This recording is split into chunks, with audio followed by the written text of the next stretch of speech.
Scrooby in North Nottinghamshire feels like a quiet and quintessentially peaceful English village. If you pass through, without pausing to look at the interpretation boards, you might be forgiven for thinking such a steady place had never been at the heart of radical religion. And yet, half a world away, the village is famous as the home of the Brewsters. It's also hard to imagine the Great North Road connecting London and York running through here, but indeed it did.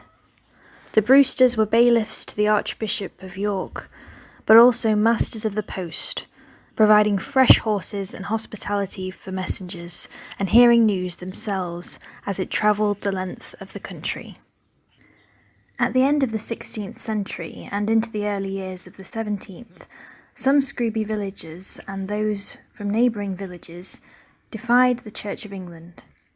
William Brewster, who had become the leading elder for those who journeyed on the Mayflower, was involved in bringing nonconformist people together at St. Wilfrid's Church and later in his own home.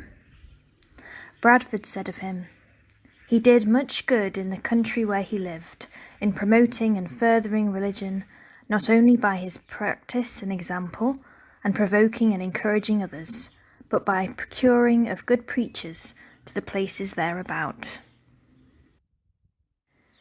In the Pilgrims' time in England, you could not choose which church to attend on a Sunday.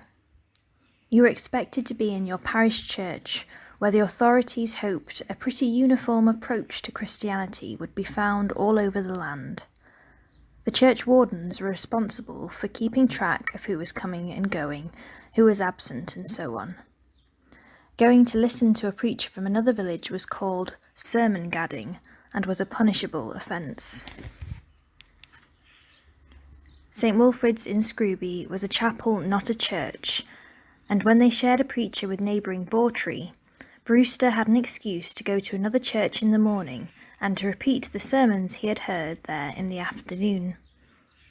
When the church authorities questioned him on this, he said that he would not be absent from his church on the Sabbath if it weren't for Bawtry and Scrooby taking turns to have the priest's service. William Brewster was also involved in procuring nonconformist preachers to come and be at Scrooby.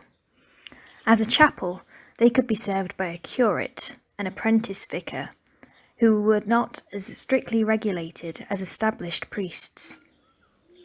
Like Clifton at Babworth, the Scrooby separatists did not approve of the use of the cross at baptism, the wearing of surplices, or the reliance on the prayer book.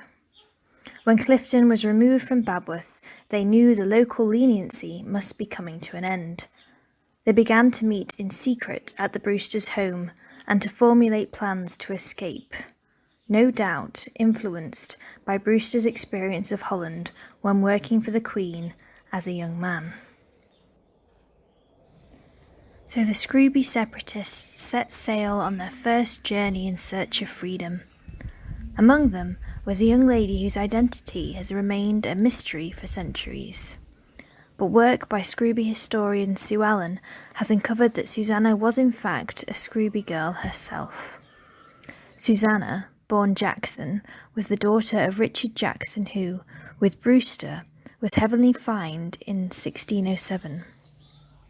By that point, it was clear that life in their peaceful village and beloved home country was becoming impossible.